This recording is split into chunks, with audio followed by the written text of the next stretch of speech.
Greetings. We're live actually. Jag minns ju den tid du gav. Give us a quick second to get this intro. Jag minns ju den tid du gav med life villa, yo. Nu vill jag kunna ge tillbaka allt jag inte kunnat ge förut. Det finns ju ingen annan där som kan stå här by my side, oh why. Sättet du rör på det får. It's not working.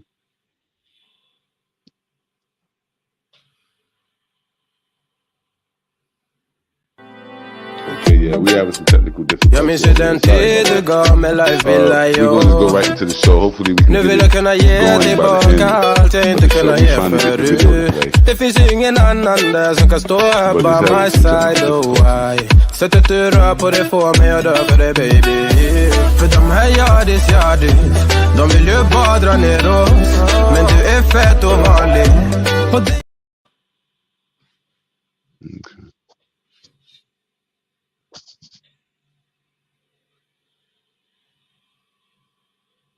Okay, bye-bye. Yes. We ready?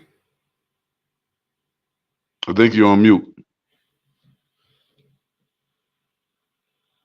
Yeah. All right, I can hear you now. I'm sorry, man. We have some technical difficulty over here. But I think what I want to do is bring Queen Mother Glander up, and then you can facilitate the interview. I'll be behind the scenes for now, and then if this internet speeds up, I'll be able to jump back in. All right? All right.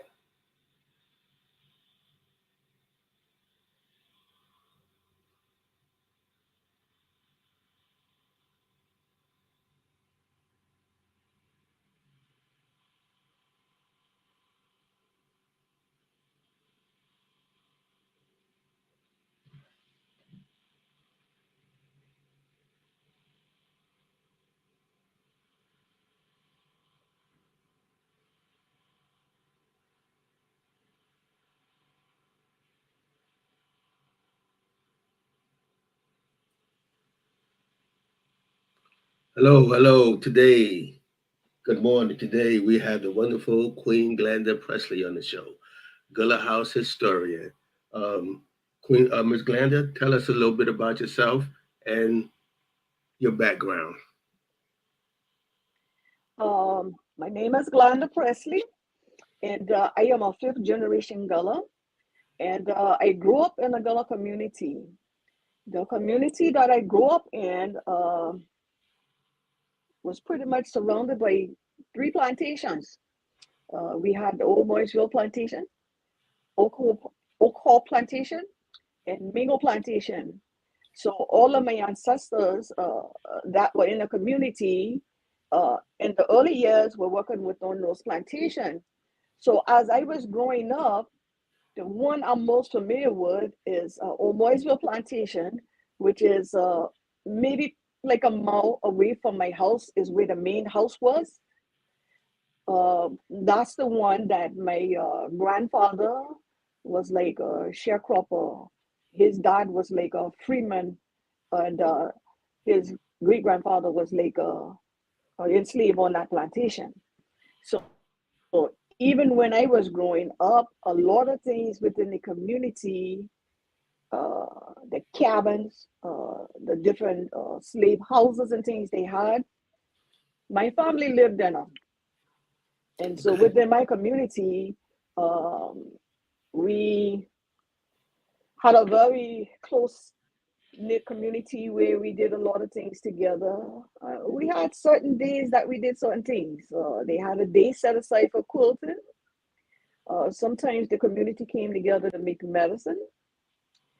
Certain time of year they came together. They would prepare the hogs and things for, putting in the freezer and things for winter.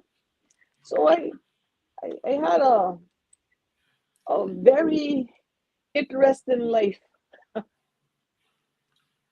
That's good. All that sounds very familiar to me. I grew up the same way.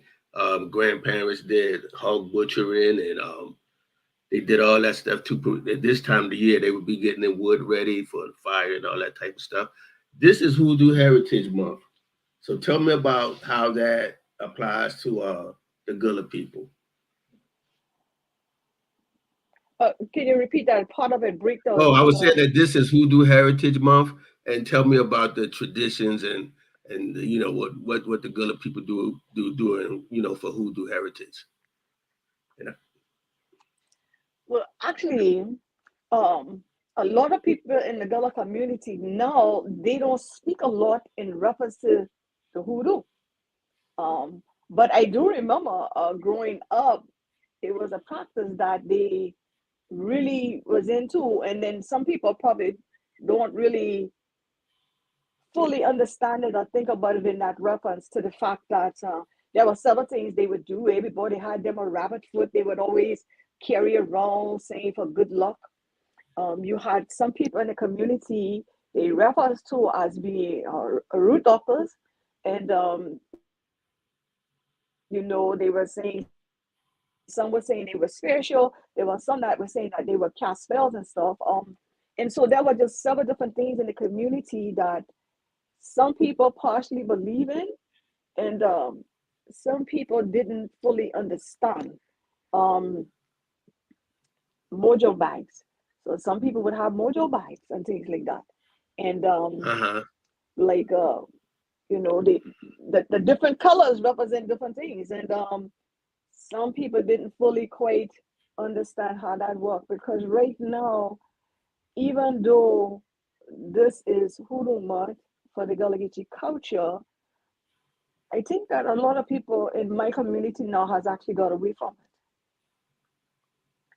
it. Oh, right. Well, yeah, you're right there, but I know a lot of people are trying to go back to old ways and things like that. That's for me myself. That's what I do, and I saw you explaining some of the benefits of the corn silk and the different teas. I saw a video with you and I think it was your daughter or your granddaughter, and you was explaining the benefits of the different teas and things that people use.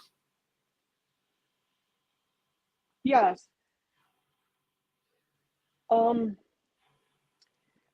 up, they didn't use a lot of traditional medicine in my community. They didn't go to the doctors and things.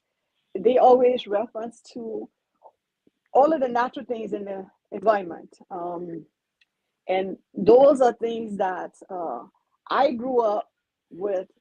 And right now, the important thing for me is trying to teach some of the younger generation and the people that are around in the community now that seem to forget about those things. And the corn silk, I remember, they would always sometimes boil it, they make a tea. Sometimes they wash their eyes with it if you got pink eyes. They would drink it because it has a lot of natural benefits to it, helping with low blood pressure and stuff like that. And then like some of the other natural herbs that they just grow all the time. You don't have to plant them. Like I had the goldenrod. I was telling people about goldenrod because South Carolina named goldenrod as the wildflower of the state back in 2003. And everywhere I ride around, I see goldenrod.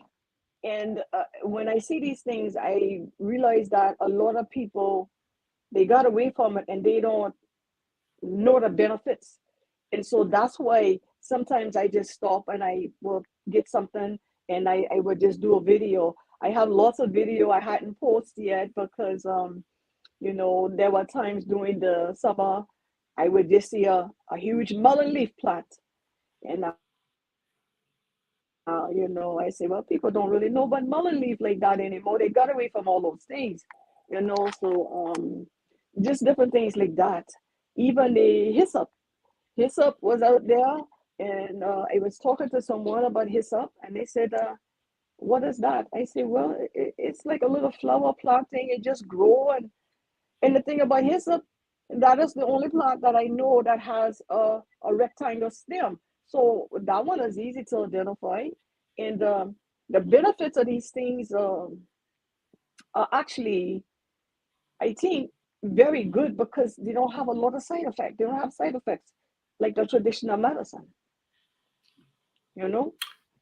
So I am growing some herbs now. So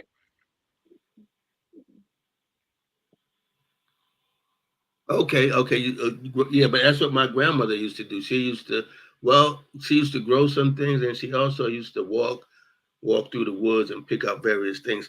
But I want to switch it up a little bit and ask you, since most people, you're down there in Georgetown, and most people think that um, African people, good Geechee people, first came here in 1619. But the truth is that they came here in 1526 down there where you at in Georgetown. So can you give us a little bit about the history of Georgetown and the Geechee people? So down in Georgetown, I'm actually in Andrews. I'm actually in Andrews, but I'm in the part of Waynesboro County and not Georgetown County, but they're so close. It's like I right at the line. The history down here in Georgetown, really a lot of people was actually trying to get away from the Gullah culture because it was a stigma.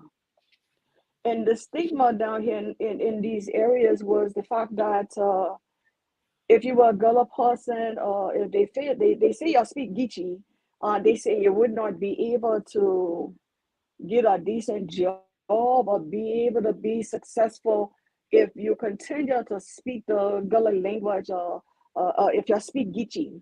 And so a lot of families, it's almost like they, in a sense, was like abandon the culture. But in recent years, has really picked back up. They are doing a lot of things in Georgetown County now. They have a lot of things that they're doing to try to revive everything that's dealing with the Gullah Geechee. You have several sites downtown Georgetown that's representing the Gullah people. You know, they have a lot of things at the Race Museum. They have the Gullah Museum. Right now, we have the Harriet Tubman statue on Front Street over there at Joseph Rainey Park. So actually, they were trying to really, like, in a sense, not recognize the Gullah for what it really is at one point in these parts. And the Gullah's alive. Right now, the Gullah's alive, and so many people are involved in bringing the culture back alive to the point that everywhere you go now, it's being recognized in the Georgetown County, you know? That's good. That's good, and I'm glad you said that. Because I was just down in Charleston last week at the African Museum down there, and that I would encourage everybody to go down there and take a look. It's very informative. You can learn a lot. What about I know also you have our former first lady down there also, the history of Michelle Obama's family. That's in your area. Can you tell us a little bit about that? Well, you know, Michelle Obama, her history is here in Georgetown. The most I learn about her is like if I go to the Gullah Museum, they have like a Gullah quote that they designed that speaks in reference to Michelle Obama. And it tells her story of how she would pretty much visit the Georgetown area and her family here. No, I had never met any of her distant relative or family, anything here in these parts down here. I'm not even sure if any of them are still in these areas, Oh, you know. okay. Chief, you Right. have a question for you have a question for Sister Glenda? Yeah, man. Yeah, absolutely. I just wanted to say sorry for coming in a little late. We have a technical issue on this side. But yeah, I had a question, not really a question, but just some additional insight as well. I know you was talking about 1526, Right. the arrival of over 100 enslaved Africans to Winer Bay. And historically, that's the first arrival of any group of enslaved Africans that we have documented, that crossed the transatlantic. And it's such a key place. It's like almost like the birthplace of African culture in America, in terms of documentation. But I've had an opportunity to research Georgetown as well, just to see what I can find in terms of what historians know and things. And Georgetown was the center of rice production. They say that there was more rice produced in Georgetown than any other county in the United States of America ever. Like during the period of the height of rice, Georgetown was like the crown seat. It was the crown colony. Um, so it's a very deep culture. I think what I want to ask more so is um, what you were saying about Michelle Obama. From my understanding, it was her grandfather who was a Robinson and her grandmother who was a Johnson, and they moved out to Chicago. So we're talking about the Great Migration again. We're talking about people from the Low Country ending up in these big cities and being able to trace their roots back to counties and plantations and cemeteries in the Low Country and being recognized as Gullah Geechees. I wanted to ask um, Queen Mother about that aspect of the identity. How is it when people come back from say New York or Chicago or anywhere, and they come back to your area to reclaim and restore their identity and learn and reconnect? Is there a warm reception, or is it like kind of we the been years and you the come years?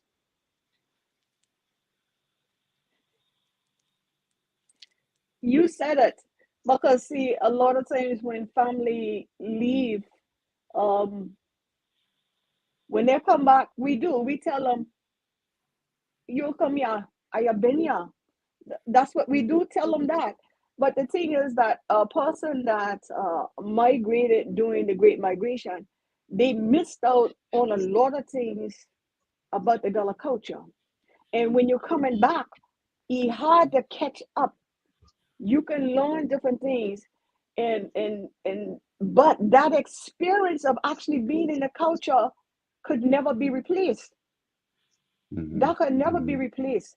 I have a lot of family that migrated up north to New York and different places like that. Yes, they would visit during the summer times, but that would only be for a few days and they leave and go back.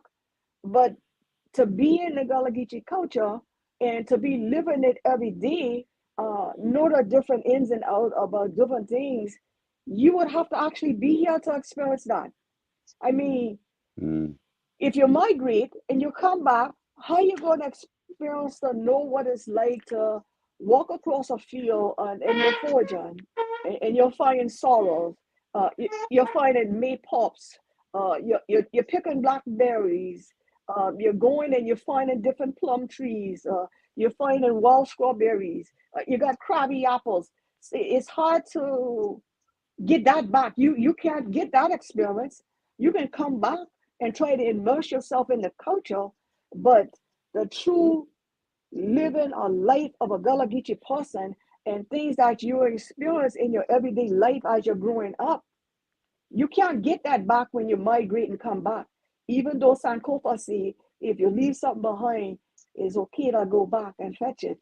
Yes, it's okay to go back and fetch your culture, but they miss some things that they could never really truly understand that experience if they never lived it. Absolutely, I can understand that clearly. That makes absolute sense. I see it here. I'm in Sierra Leone. I see it all the time. I live in Freetown, so everybody, every ethnic group in the country has population here, has community here, and it's very, very similar. Ever since the war here that ended in 2001, the population in Freetown, in particular, has boomed. There's so many. It's over 2 million population in this town, and it's crazy. But you have people here who can't speak their traditional language. They have never been to their family's chiefdom.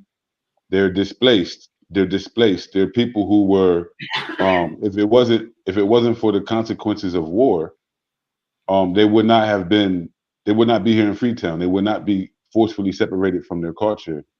Um, and I think that when we talk about the Great Migration, we're talking about exactly that kind of situation. What was our people running away from? The terror. What was they seeking to gain?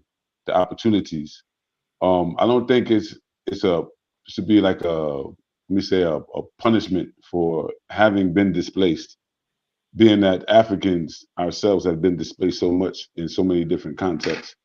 But the Great Migration really, really, really displaced a lot of our family members, a lot of our relatives. And you're right. When right now you have like a return to the roots going on here too.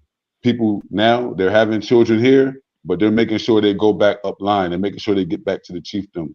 There's a resurrection happening, a healing process, where even though these people have been separated, you're finding the been year, come year distinction here as well. You have someone who has been born and raised in the village over the last 20 years, and then you have his peer who's been born and raised in Freetown over the last 20 years. And when they meet up in town, it's a it's a cultural clash. And when they meet up in the village, it's a cultural clash. It goes both ways. But what's obvious is that the people who separated took their culture with them. And so when they do connect, they realize they have a lot in common, a lot that was retained, even though they was replaced from one state to the other, that those trips back to the South was like constantly tapping us into the culture. Um, there has to be an ultimate return. I'm very excited about the the direction the culture is going in. So I wanted to ask you, I see that you carry a big stick. Is there a cultural significance to the big stick within the culture? And can you elaborate on that?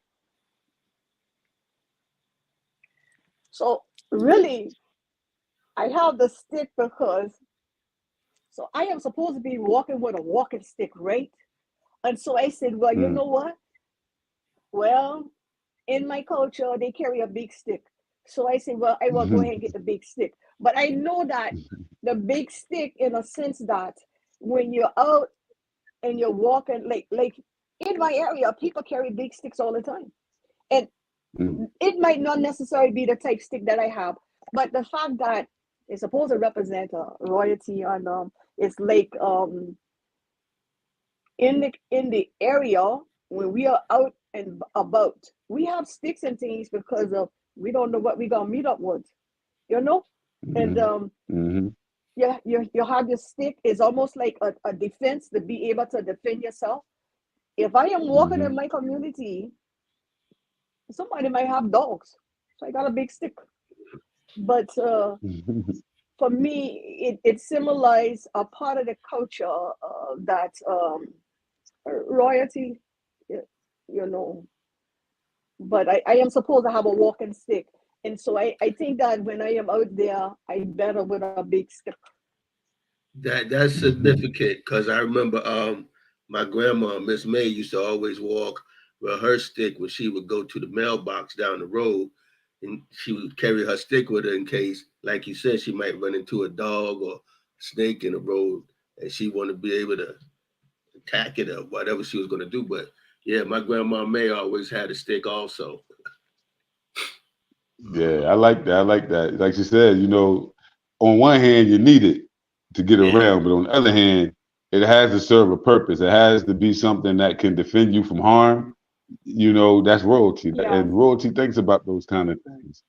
That's powerful. I like the headdressing that you wear. It's a great aspect of our culture as well. Um, the different hair pieces, the covering of the hair. I've read a lot about it, and just how the covering of the hair has significance in different cultures. Can you go into the significance of the head wraps within the Gullah Geechee culture? For me, I think it's always been in my DNA, and I didn't fully understand it. There are a lot of Hmm. things my mom used to always tell us and teach us, and she was always teaching us the way that her parents taught her, and it was passed along. A woman should always cover their head, you know. And so even when I was younger, if I didn't cover my head, I always had something tied around it. I always had something tied around it. And I didn't understand Hmm. it. I didn't understand it. And then on one side of my family, my maternal grandmother was Cherokee. So a lot of times she had something tied wrapped around her head. So I think I pick up different things that growing up, and I just feel like it's in my DNA. It comes natural for me to do it, and it's like my head. I have to have something tied around it, or I have something on it all the time. And sometimes people ask me, I say, well, when I don't put anything, I feel like my head is cold. So, but I grew up where my mom said a woman should always cover her head, and especially going in a church or something like that. The other thing she always said that a woman shouldn't cut her hair because her hair is her glory. And so a lot of things that I hold on to is values that was passed on from my mother, and I'm quite sure it was passed on to her from her mom, you know. And so it's just a natural thing for me. If I don't tie it or wrap around there, I got some type of hat or something that represent the culture that I will put on. It's beautiful. It's beautiful. Um, so my wife was doing some research and she was telling me that you were involved in tourism down there. You do actually provide tour services to travelers that come down your way and help them understand the history and the culture. Myself, I saw that you actually a fifth generation Gullah Geechee, 5 generations, and then also that you interpret the history, the family history, the cultural history as it connects to West Africa. And I think I want to talk about that, the West African connection to the culture and to your region in particular, being that, like I was saying earlier, rice was so central to the development of um, Georgetown from the colonial period to now, um, and of course will be central to the formation of Gullah Geechee culture.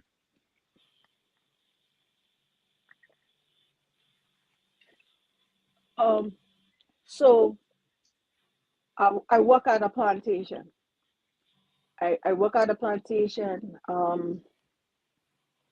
I first of all I had a sort of like a tragedy. I lost my fiance to gun violence, and then I remember praying and asking God, I need to find something to do.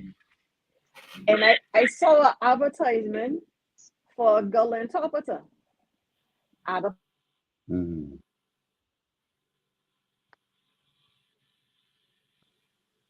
and so I started working as a Gullah interpreter at a plantation. And so in going there, I started feeling such a close connection to the ancestors that at one mm, point I wanted to not go. I wanted to not go because it was just overpowered. Because when I would be there, I could sense them out there because I was at a rice plantation. I know what they would have been mm, doing on rice plantation. I know how they would have been working the rice fields and finding the rice and all of these things. So I would go there and I was just overpowered. And the more I prayed about it, and I said, God, if I suppose I do this, you got to help me. And so over time, it got better. It got where I started realizing that somebody actually do need to tell their story. And so mm, I got to the point that I started getting different things to help me tell their story. And in order to tell their story, I do talk about the fact of how they were taken off the west coast of Africa and how they were, chained and forced onto these slave ships and about their journey across the Middle Passage and their suffering. I talk about all of that. I talk about their mm, suffering and how they were brought here because you had people here that had the desire, they wanted to plant and cultivate rice, and they didn't have the labor skills and things. And I let these people know that my ancestors suffered a lot because of rice. And that same rice, Carolina Gold, is what made the Low Country wealthy. You know, it made them wealthy. And the first rice plantation I work at, uh, they were sometime make anyway from 500. They would have like 560,000 pounds of rice they were ship out per year. And when I think about that and the labor of what the ancestors had to go through to produce that much rice, it was sometimes it's overpowerful to actually think about that because they suffered a lot. And the fact is that they suffered when they were captured and everything they had to endure. And then the fact that they were being on these slave vessels sometimes 5 to 12 weeks to make the journey across, only to get to a place that you suffer even more because you work on from day clean, dust dark, and you get nothing back in return. And it just like um, they work and work and work. And when I really think about it, that is why I am proud to tell that story because I am because of them. I am Yes. because of them. When I think about my first ancestors that I trace back that came here, they came in 1825. I estimate they were about 14 or 15 years old. And in order for them to endure all that they endure, survive, and was able to create and have a family, and that went on from that generation into the generation that I'm here, I am proud of that fact. And I don't That's mind right. sharing their story. I have people sometimes that comes up and they ask me, how do I feel when I come to a plantation and I do a presentation like that to tell their story? And I told them, well, I can't put my feelings into it when I tell the story. Because if I do, I break down, I fall apart because of the suffering. They suffered a lot. Yes. But I am proud to tell their story. I am proud to tell their story. You know, I tell the story in a way that I need the audience to understand that there were so many obstacles that they had to overcome. There are so many things that, so many challenges that they'll face throughout their journey to be traveling across the Atlantic Ocean in shackles and depending on somebody for everything, a drink of water or something to eat, not being to get up, able to get up and go to the bathroom. The only resistance they had was not to eat. And if they choose not to eat, they were punished. So it's a lot to digest, you Yeah. know? Yeah. Forced labor. Forced labor. Absolutely. They got extremely wealthy through that process. And it's traumatic. But I'm me as a young brother, I'm 44 years old. I'm very grateful to be able to hear those words come from your mouth in particular. Being a honorable elder who is from the corridor, from the ground, and doing the work right there on the plantation with the spirits of the ancestors and serving as the medium, making sure the stories stay alive. I just want to appreciate you. I commend you, and you know, definitely want to direct those others, especially the young people like myself, who's looking for these connections, to you, so we can go with you to the plantation, so we can allow the elders to play their role in guiding us along the way as we return. There's so many people, as you know, Gullah Geechee is so sensational right now. everybody who is proud, and people who aren't want to be. And it's it's a beautiful thing. But like you said earlier, the culture is right there on the land. You can't disconnect the culture from the land. We need that. We need to return to the land. And going to those plantations under the right guidance, spiritual guidance, is very, very important. So I just want to say that you really got under my skin just with that one conversation right there. So I can just imagine being there on the ground with you, pointing out the actual, the actual reality.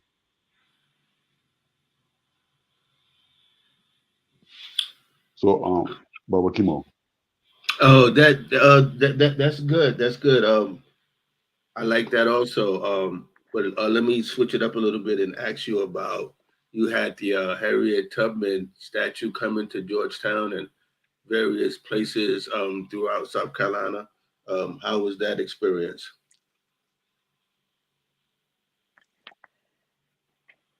That was a wonderful experience because of the fact that you always hear about, oh, Harriet Tubman and the Underground Railroad, and you hear about stories about that, and how Harriet Tubman free all these people and things like that.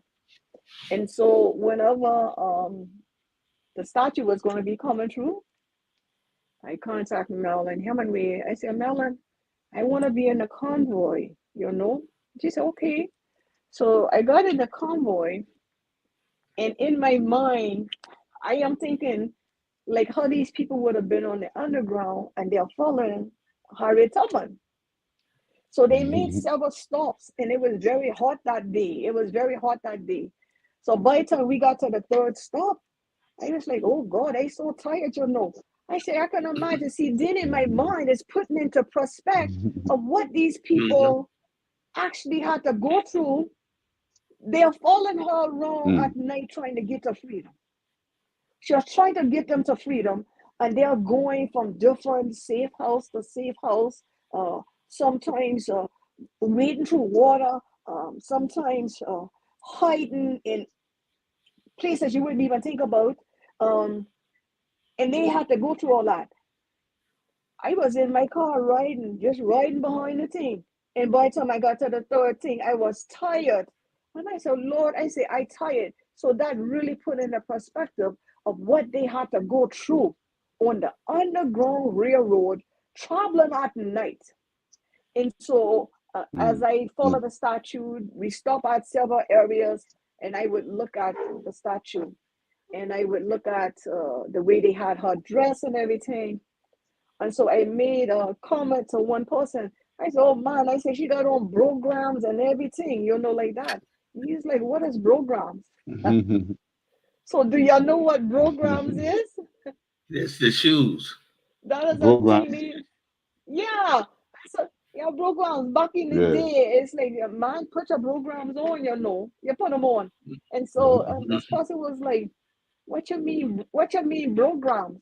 I said, oh my God, I said, you don't know what programs is, but it was just looking at her and describing her, and I was like, oh man, she got on programs, and like that. And so it was a very a nice, good journey to follow her until she got to Georgetown and got in place. I was down there last week. I plan to visit a couple of more times before they remove her on November 1st. And on November 1st, I don't know, I might follow her again. Because back to Maryland. It is just I don't know whether she's going back to Maryland or she's going to Beaufort. Okay. I think Beaufort is supposed to. I think Beaufort is supposed to be the final place destination for her. I think that's where she's going to. Yeah, I think that's the final destination for her. But it was very enlightening, because I do speak about Harriet Tubman too when I do my Gullah presentation, because the first person that she led to freedom, her great nephew James Bowie, he has a house in Georgetown. And he did a lot of work down. Yeah, he did a lot of work down in Georgetown after he left up from Philadelphia area. He stayed there. I think he was on Congress. He did things for the school and things. And he has a house on 231 King Street. So I always speak about that too when I'm kind of like doing my presentation, because the statue is at Joseph Rainey Park, which is a few blocks down from where her great-great-nephew house is.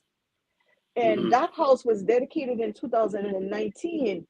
I think the persons who purchased the house was doing like renovation, because all of the older houses in Georgetown, you just can't do away with them. You have to go in there and sort of like renovate, preserve, or whatever. And I think I said that the gentleman, when they had the people pulling the walls out, all of this paperwork fall at the wall.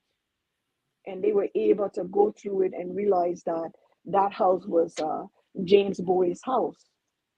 And so they had a plaque and everything put there and did the dedication in 2019, What's his last name? Boyd? Yeah. Yeah. Okay, James, B-O-Y-D. Bowley, I think. I might be pronounced some wrong. I don't know. Boy. Okay. That's nice. I Let's didn't see. know that. Did you know that, Baba? Give me a I second. heard something about that. I heard a little bit. It seems kind of familiar to me, but I know that the statue is going throughout the state and everything, and it's going various places. And like she said, I thought maybe it might would go up to Maryland, because they are. I heard that the old Harriet Tubman family house in Maryland, they have discovered, and they're doing excavations there, and it was something about her father, that they might have discovered a pipe he used to smoke on or something like that.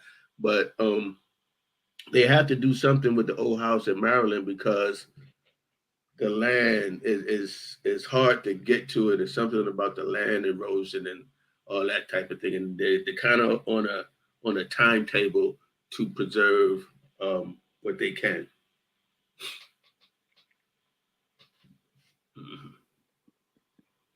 So now, Miss Presley, what does the future hold? What do you have going on that we should know about? Maybe I can come down there to Georgetown and visit the Gullah Museum down there. I went to the I'm Museum last week, and I had a very good time there. I learned a lot. And I know you got the museum there in Georgetown. I'd like to come down there and visit. Tell me about that. So the Georgetown Gullah Museum, they lost the owner. He passed away, I think it was like about a month, 2 months ago. Mr. Rodriguez. He was under the weather and he passed away, I think it was about a month or so ago. And so now his daughters, they have the museum. I stop in every so often. They are asking me to come in and sit down with them to figure out maybe if I can come in and sometimes, do like a presentation there. So that is something I plan to go by and see if maybe I can work out something with them to go maybe once or twice during the week to do a presentation there. They have so much stuff there. They have, I mean, anything in relation to the Gullah culture, it is there. They have a lot of stuff there. So sometimes I stop in and I just go by and just walk through and just kind of look and observe all of the different artifacts and different things that they have that represent the culture. They just have lots of things there. I don't have anything other things planned at this time, but if there was ever an opportunity that I could get funds, I would love to build just a plain, like a small Gullah house, a Gullah cabin, and I would have everything uh, set up the way how it was when I grew up, where you cook on a wood burner, where you have the outside tolic, where you have everything Gullah, you know? And so my sister say, you don't want to cook like that? I say, yes, I do. I can cook like that. I can dig a hole and cook anything I want. That's hard. I remember growing up like that. My grandma had we had an old wood burning stove where she used to heat up sweet potatoes and things like that. She would throw them in the ash like that, and then she also had one of those big wash pots outside where she used to make soap and those kind of things like that. And then the other thing, like we was talking about earlier, this time of year, with when the weather's changing, it's getting cool now. I believe some friends of mine they're getting ready to have a butchering and what they call a stone stew pot. It's about that time of year for those things to be coming on the scene.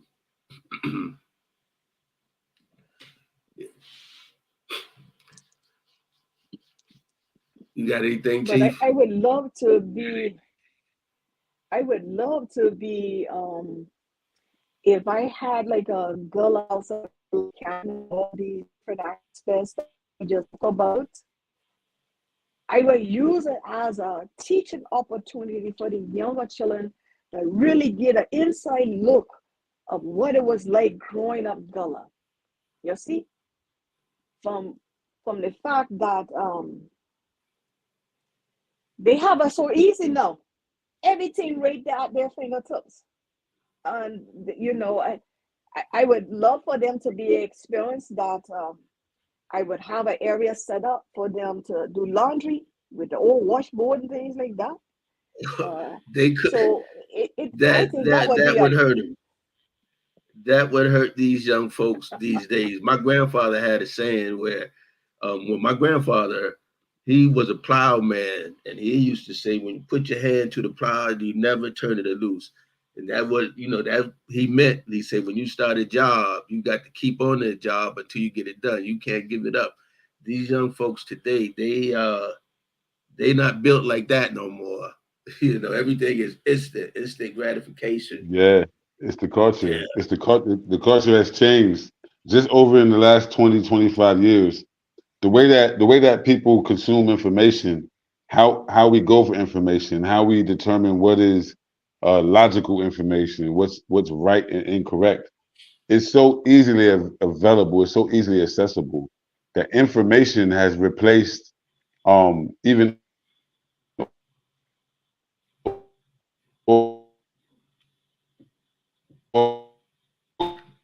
organization, and very absolutely that as well. The young people, man, we have to work with them as well. The teacher has a responsibility to teach.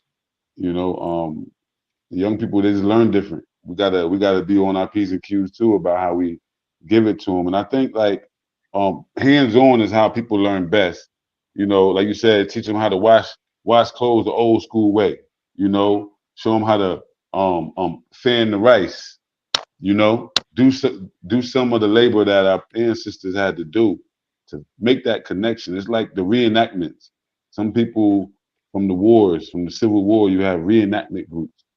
Those reenactments help us connect psychologically and spiritually. It's all a part of our healing process. So yeah, I agree with that too, for sure.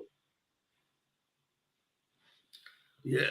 Oh yeah, yeah, you're right. And a lot of people, like you were saying earlier, a lot of people are trying to connect back to their history now, to the Gullah Geechee history. But I heard you say something earlier about a DNA test, because Chief and I, we're kind of into DNA testing and learning our lineage and everything. Did you take a DNA test? And if you did, what did you find out? So yes, I did a DNA test. It came out My family came out of Nigeria, Benin, Togo, and Cameroon, and so that was the highest number part, and then it started to break down in other parts, but mainly Nigeria, um, Cameroon, Benin, Togo, in that area. Okay, That well, yeah, that's that's what I got. we we recently connected with some Nigerian slash Igbo cousins, so that's Mm-hmm. strong with us also too. But well, our main thing is Mama Salone. That's our home base Mm-hmm. right there. Yeah. That's where we connect. We've connected with several cousins and from the Mayambo Kinema district. Mm-hmm. Mm-hmm. Yeah, it's been great. It's been great. The DNA tests are helping us to break that barrier. Before the end of the Civil War, most of us we didn't have no surnames unless we were freedmen, and to trace our roots back using genealogy only is difficult. But the genetics help us even to find out how we relate where it's not recorded, and it's revealing. Like I said, it's all therapeutic, but yeah, in general, we find that our family was from throughout West and Central Africa. Literally, just like they say in the history books that we came from Senegal to Angola. We find like little trinkets. We see aspects, elements from each place, but for us, it's been very centralized here in Liberia, Sierra Leone, where it's been, I believe, about eight living relatives in these two particular countries. And so it's like a big, big, big, big dinger. Like, well, okay, this has to be a hot spot. Oh yeah, the Sankofa is real. It's been a real experience and a joy for me to connect with these African relatives. I never expected that. It's been a surprise, and we've developed some good relationships with these African cousins, and I love it. I love it. Give us Yeah. something we can be proud of, something we can connect to, and it's a Hmm. healing process also to heal the generations. Hmm. I want to ask you, Queen Mother, have you been back to Africa? And have you been able to connect with your family across the sea? I have never been to Africa. I have never been to Africa. I would love to go. But I've never been to Africa. I Okay. had not made connection with anybody, of course, in Africa. Um, but I would love to go. I am still uh, hoping that there's some kind of a DNA test that I can do that will give me more direct um, the contact or the connection that I'm making with the DNA is just mostly people around in the area that most of them I already know about, but Mm. nothing where I made a connection with anybody like from Africa. Yes. We've taken the same test as every other. It's also about research, how you conduct the research. Sometimes they're right there, but they don't give us the layout. They don't give us and say, okay, you're African. This is how deep you have to go and how you find your African matches. But I want to say that if you didn't tell me that you've never been to Africa, I I wouldn't would never believe know. you. I wouldn't believe you Ah, because ah, you yes, you have the skin, you have the beautiful skin, you have the look, you appear just like a person that I can walk down the street here and find. You actually look like a Creole. You resemble a Creole person to me in Sierra Leone. And of course they have a mixed heritage from all over the place, but Gullah is within that. Gullah is within the culture of the Creole people You here in you Sierra have that Leone. deep accent too. I mean, you could Yeah. be from the Caribbean, you could be from West Africa, you could be from anywhere in the diaspora. You Yes. have a deep accent. Yes. And that brings me to Now, another question as well.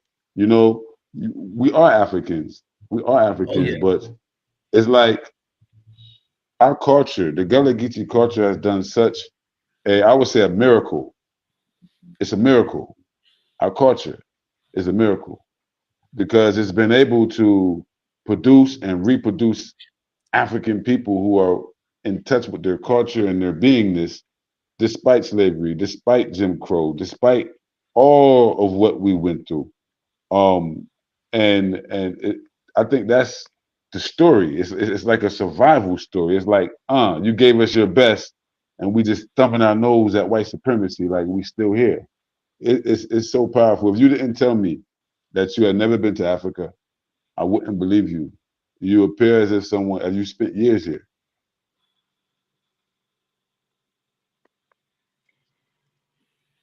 wow, thank you. Um, I don't know.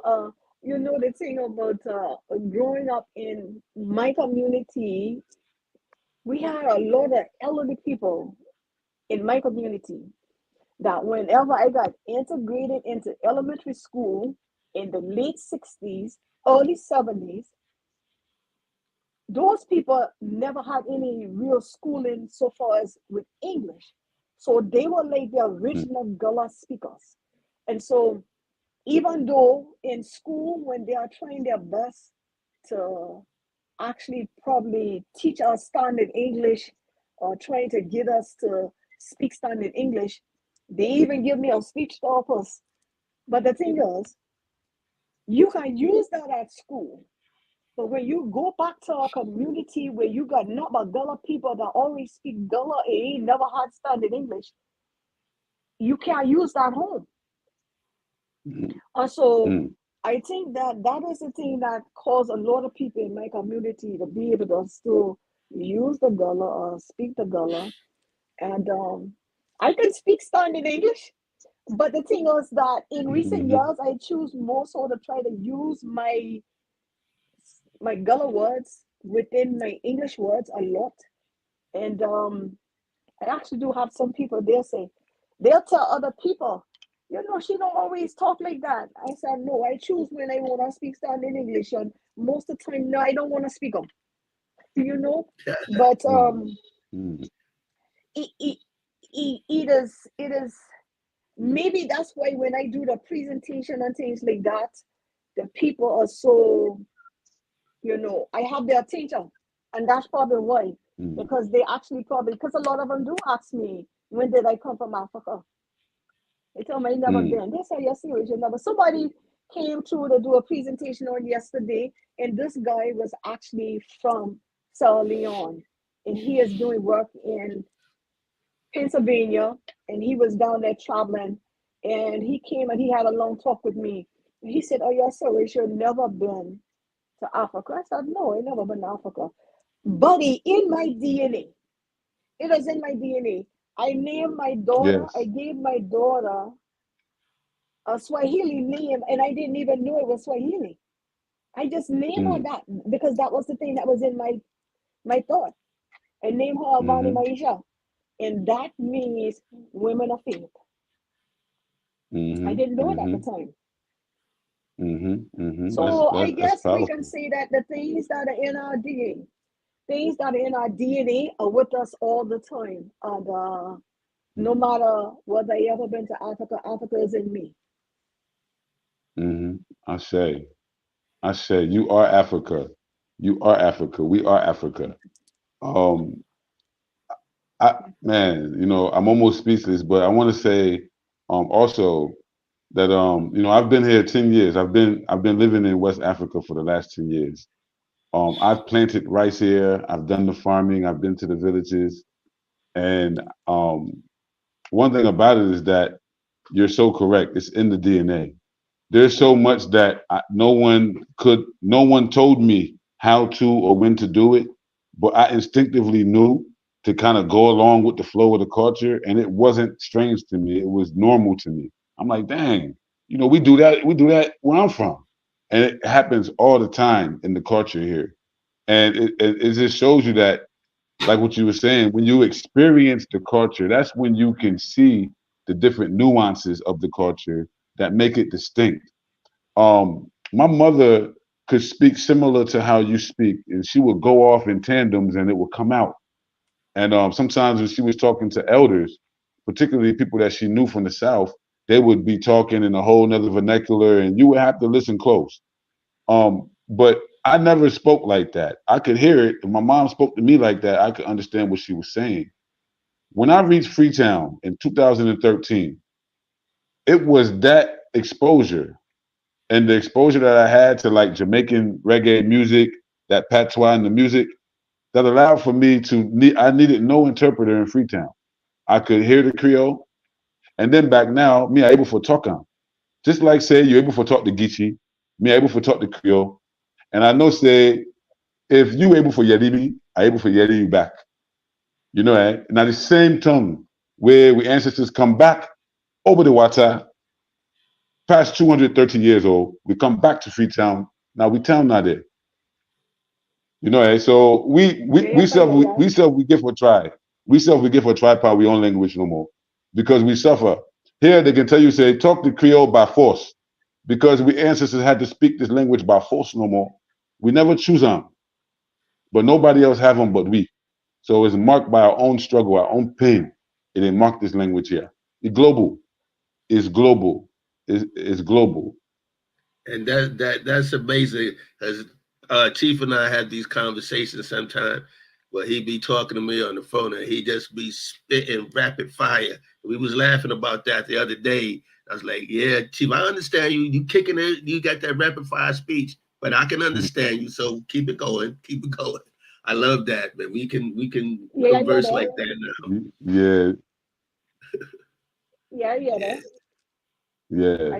It's Creole. It's the same language. It's the same language. Mm-hmm. Yeah. And I had that experience myself moving from the South up to New York as a little boy, because I left South Carolina as a little boy.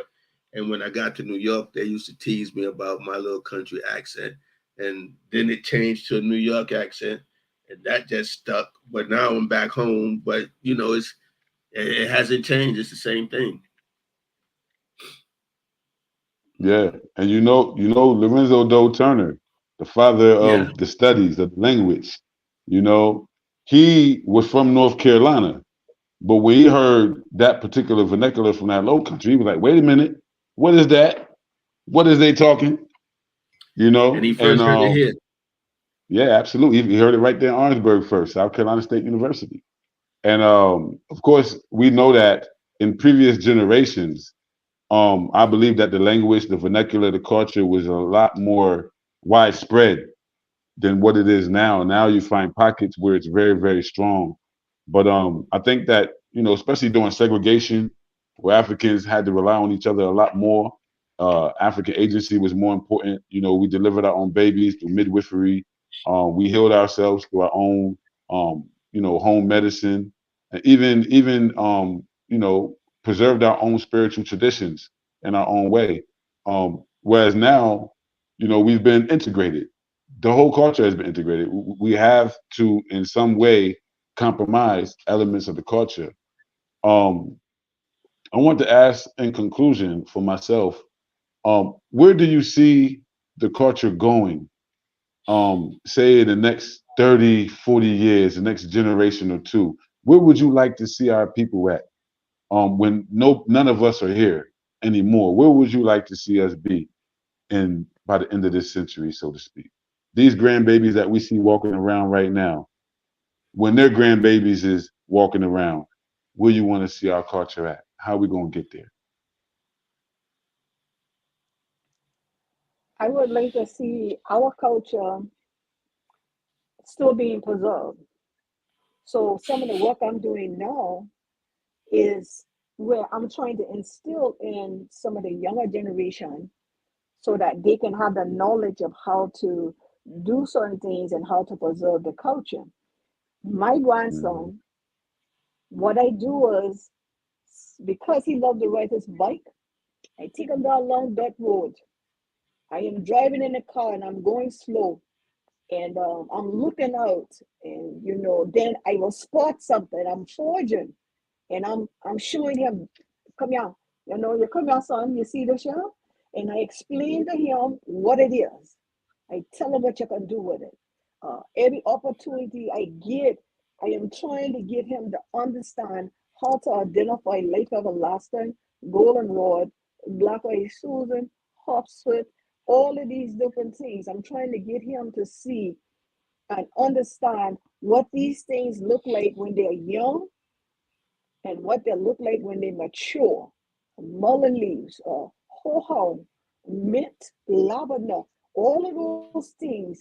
I'm trying to get him to see it so he know what it is. If I'm riding along in the car, I point them out to him. And then he'll say, I can get it now. And sometimes I let him get it so he could see it. He hold it in his hand. And so I'm trying to instill it in him and get him to understand the importance of it so that he can pass it on as he get older. And I'm hoping that in the future generation that the Gullah is still alive, and that it is still alive, and that it is more advanced for other people to see it and understand it as well. Not only our Gullah Geechee people, but people of other nationality, other people, like the people that always come on travel and tourism or plantation, better understand who the Gullah Geechee people are, and that they will respect the fact that our culture has a history like no other, and it needs to be preserved. Yes, I say. Thank you Blessings. so much. This has been a great conversation. I appreciate every second that you made available for us today. Um, man, great show. What you think, Baba? Oh, it's been a wonderful experience, and I'm sure your grandson, he's going to remember that. He's going to remember everything you taught him as he get older. It'll come back to him because it happened to me. I left here, Hmm. went up north for 20, 30 years, came back, and all kind of memories started flooding back to me from my grandparents and everything. So he'll remember, and and that's a powerful experience to have. But I want to thank you for coming on the show, and it's been great. We've had a wonderful conversation, and I'm going to try to make it down there to Georgetown to the museum down there, so we can meet face to face. Hmm. All right, thanks for having me. I appreciate everything, and looking forward to seeing you in Georgetown. Just make sure, give me a call, let me know when you can be there, and Oh, for I'll sure. meet you there. Yes, ma'am. That's for sure. Hmm. Thank you so much. So all right. So Baba, Yes, sir. ano- it's another one down. The Yeah. the the the Queen Mother has spoken. Man, I feel so humbled just to be able to get that gem, that knowledge. She poured it on. To our people out there, thank y'all for tuning in today. You know, we're gonna do more of it. We're gonna do more of it. Make sure that we get the elders here, get them to the stage. Please give us this information. There's so many of us that's dying for the proper information. We want to be correct about who we are. And you know, anything you can do to get in contact with Queen Mother um, Glander Pressley, please do. Find out ways you can support her. She's pretty active on social media. You can find her under her name on Facebook. Um, and you know, she's always dropping gems, always giving information. And you know, as she was saying, she's very busy in preserving and promoting the culture. So, no doubt. Any last words, Baba? You said it all, Chief. Like I said, she is very active on Facebook. That's how I met her, and like I said, this was a powerful experience. I'm glad we had the chance to talk to her, and uh, and I want to encourage people to go to the museum down there in Charleston. I had a great time down there. You will see all kind of events and exhibits about the Gullah Geechee culture, and I would encourage you to take your whole family. Take the Oh yeah, family down there with you when you go. You know what? While we at it, man, I meant to talk to you about that, when we opened up the show, but I was having some technical difficulties. How was your trip to IM? Man, it was great. It was wonderful. I know you saw the pictures. I met the director of the museum down there. It was emotional standing on the wharf where, you was in the same spot where the ancestors came through. What I don't know how many thousands of us, millions of us came through there, but it was a lot, and it is an experience. It is an experience, man. The Yeah. museum has so many wonderful exhibits. You have to go down there more than once. You can't see it all. Even though I tried, you can't see it all in one day. So I have to Yeah, make yeah, another yeah, trip down there, and not the whole area around there is full of history. It's an amazing yeah. place. I thoroughly enjoyed it.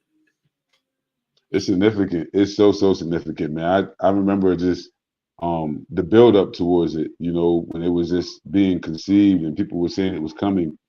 I believe it took over 20 years to get it, finally open, and Yeah. millions of dollars. So a lot of work went into making sure that we have this institution to preserve our history and our heritage through as African people, African American people.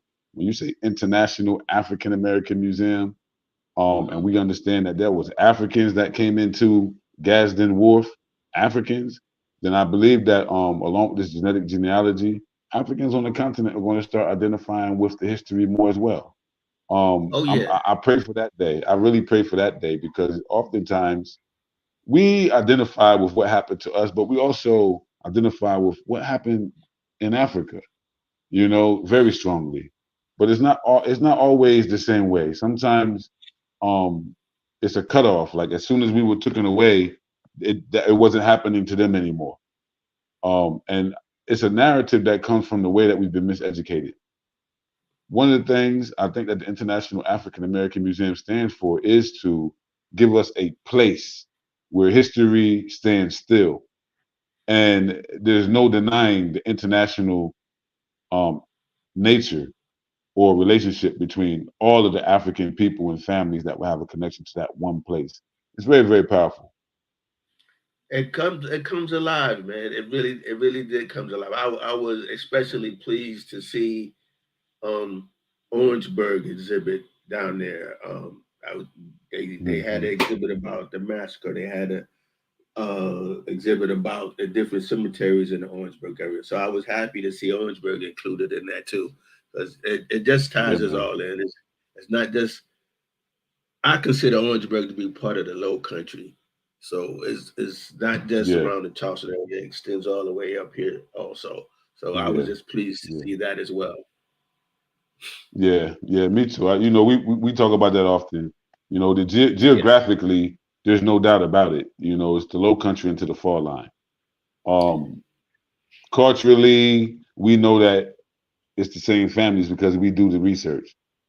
yeah, So we understand, but I think that the sister was really hitting on something very very powerful as well.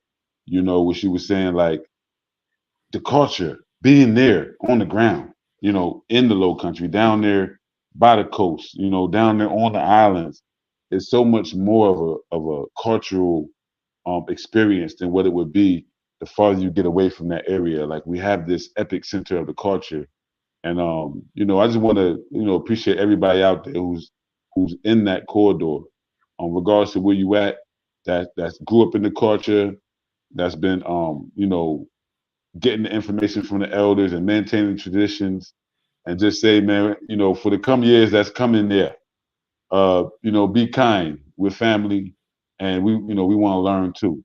We want to learn too. We got rights to know where we come from and sharing that legacy as it's well. So, one last thing I want to say. It's unique. I believe that here in South Carolina, we're in a unique position to help the rest of our fellow brothers and sisters know that South Carolina is unique when it comes to preserving African culture, African traditions, African people. mhm, I think we have a mhm, role to play in preserving that country because mhm, everybody. a good majority of us came through here, through South Carolina, came through Gaston's Wharf and dispersed to other places. So we have a role to play, and it's unique. And I just enjoy what we do. Yeah, man, absolutely, absolutely. So I guess that's good enough for today, man. Shout out to everybody out there. Tune in for the next show 2 weeks from now, 10 a.m. You know, we'll be back with another guest, and you'll see who that is very, very soon. But look forward to it. Baba, many roots. One fam boom. Yes, sir. Yes, sir. Thank you very much, Baba. Yeah. Same.